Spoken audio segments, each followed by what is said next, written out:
partie justement des questions de la pauvreté. Est-ce que vous avez nommé Thierry Lepan à la tête de l'agence pour la langue française? D'après ce qu'on a compris, c'est une nouvelle agence, sachant qu'il existe déjà une agence contre l'illettrisme. Alors voilà, on voulait savoir un peu ce qu'il en était. Est-ce qu'il va y avoir deux agences qui vont coexister, une seule et même agence dirigée par Thierry Lepan? Merci de votre réponse. Non.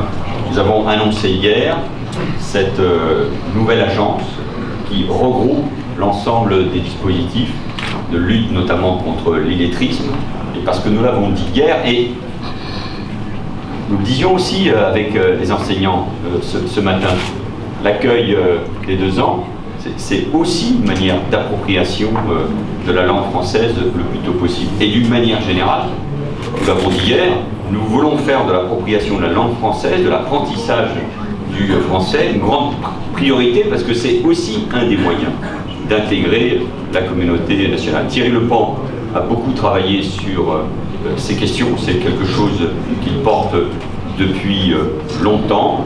La direction de cette agence fera l'objet d'une décision dans les prochains jours. Moi j'annonce des décisions quand elles sont prises et pas avant. Sophie Brune de France 2, Monsieur le Premier ministre, l'UNICEF publie ce matin un classement qui met la France à la 35e place sur 37 pays développés en matière d'inégalité scolaire en fonction des inégalités sociales à la France. On constate que les performances scolaires sont encore extrêmement liées au milieu social des enfants. Comment vous expliquez ce diagnostic et qu'est-ce que vous faites pour le corriger? Vous pouvez me dire de quelle année date ce diagnostic? Alors, c'est avant 2012, vous allez me répondre, c'est ça? Non, c'est pas moi qui, c'est vous. C'est depuis 2006, mais je ne sais pas quelle est l'année d'arrêt. Mais c'est bien aussi de bien vérifier. Alors, je vous invite à vérifier. Vous allez dire, tiens, il critique encore la presse. Mais vous êtes exigeant à notre égard. Et moi, depuis ce matin, j'entends le même tam-tam. Donc, je demande à la presse de nous critiquer pour ce que nous sommes et pour ce que nous faisons, bien évidemment, mais de vérifier pleinement les informations. Vérifier. Et comme M. Bonprince, on va vous apporter une réponse précise, et c'est la ministre de l'Éducation qui va le faire. Merci, Monsieur le Premier ministre. Non, honnêtement, je partage l'irritation exprimée à l'instant par le Premier ministre. Parce que moi aussi, ce matin, je me suis réveillée en entendant partout à la radio des chiffres terribles. La France en 28e position sur 35, notamment à cause des inégalités scolaires. Oui, sauf que la précision la plus utile dans tout ça est oubliée. Ces chiffres datent de 2012. Et précisément, toute notre action depuis 2012, ça a été de les enrayer, ces chiffres, de lutter avec détermination contre la pauvreté des enfants, de lutter avec détermination contre le déterminisme social à l'école, contre les inégalités scolaires.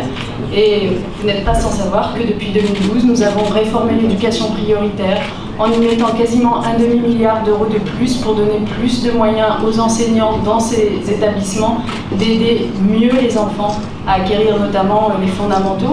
Vous n'êtes pas sans savoir que nous avons, sur ces 3 dernières années, multiplié par 50% les fonds sociaux versés dans les collèges, précisément pour aider les enfants des familles les plus en difficulté, ceux qui n'arrivent pas à se payer les voyages scolaires, la cantine, etc. Donc, c'est des décisions qui vont produire leurs effets, qui les produisent d'ailleurs déjà. Donc attendez-vous à ce que les chiffres prochains soient meilleurs que cela, et surtout, s'il vous plaît, de grâce, rappelez que les chiffres de l'UNICEF sont des chiffres de 2012, et que c'est précisément parce que tout ça a été problématique qu'on a voulu à ce point réformer l'école et qu'on continuera à le faire. Premier ministre Thomas Soulier pour BFM TV. La République, les valeurs, l'éducation, la jeunesse seront au cœur de l'interview ce soir du président de la République. De quelle manière vous allez la suivre? Et qu'est-ce que vous attendez concrètement? Est-ce que ce genre d'émission peut constituer un tournant dans un quinquennat?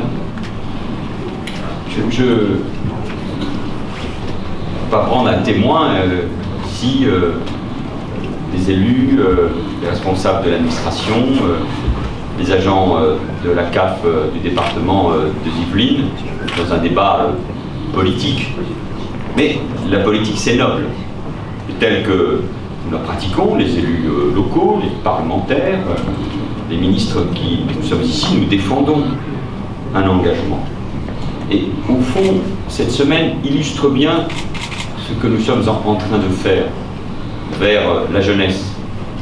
vers les quartiers avec un travail immense qui a été fait depuis des années dans la continuité républicaine, et de ce point de vue-là, la ville de Mantes-la-Jolie en est l'illustration, tout en sachant ce qui reste à faire, notamment pour la mixité sociale, pour lutter contre ces processus de ségrégation, et c'est tout notre engagement pour le logement, pour l'école, pour lutter contre la pauvreté. C'est aussi l'occasion de rappeler ce plan pauvreté et la revalorisation du RSA, de ce que nous avons fait, la ministre vient de le rappeler, dans bien des domaines. Donc, moi, ce que j'attends non pas du président de la République, mais de nous tous ceux qui aujourd'hui ont une responsabilité gouvernementale, c'est souligner la cohérence de ce que nous faisons depuis 2012. Pour la sécurité des Français, jamais nous n'avons eu une telle menace, jamais. Mais jamais un gouvernement n'a autant fait pour la sécurité des Français, à la fois, bien sûr, pour faire face à la menace terroriste, mais aussi pour lutter contre la délinquance, le crime organisé. C'est tout le sens des zones de sécurité prioritaires, des postes créés dans la police et dans la gendarmerie, des moyens techniques, technologiques qui ont été donnés à nos forces de l'ordre, aussi à la revalorisation des salaires de nos forces de sécurité. Elles ont pu d'ailleurs le saluer en rencontrant le président de la République il y a 2 jours. Il y a bien sûr ce que nous faisons pour soutenir notre économie et sa compétitivité. Il y a des grands dossiers, des grands défis comme la transition énergétique ou le numérique.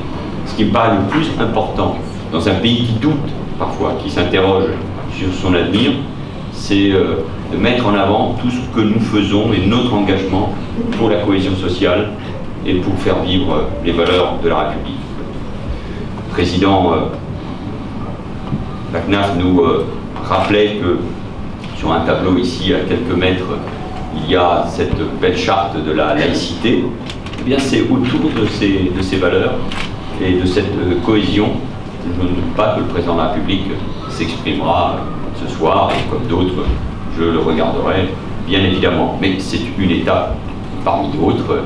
Le président de la République devra rappeler quel est le sens, le chemin de l'action qui est la sienne. Monsieur le Premier ministre, Virginie Weber de la Gazette en Yvelines, je voulais vous demander pourquoi avoir lancé le recrutement d'un délégué au gouvernement chargé de l'emploi et de la radicalisation ici à Mantes-la-Jolie. Là, vous me posez c'est ici dans les Yvelines? Dans les Yvelines, il y en a 2. Ah oui, d'accord, très bien. Non mais je ne l'ai pas annoncé ce matin, c'est ça. Très bien. Mais la lutte contre la radicalisation, c'est une priorité. J'aurai l'occasion dans quelques jours, en réunissant de nombreux ministres, de marquer encore une fois une étape, mais je l'ai dit hier, de l'engagement du gouvernement. On fait face à ce phénomène qui concerne des milliers d'individus qui, d'une manière ou d'une autre, se sont radicalisés, quand nous devons faire face, malheureusement, à l'influence prise par le salafisme, quand on voit ce décrochage par rapport à la société, on doit se mobiliser. Ce qui poserait problème, c'est que nous ne le fassions pas et que notre administration elle-même, autour des préfets, l'engagement aussi des travailleurs sociaux, à l'école, cela va de soi, oui, c'est une mobilisation de tous les instants. Au fond, et on en termine, le maître mot de cette semaine, c'est la mobilisation. Mobilisation pour le pays et pour nos valeurs. Merci beaucoup.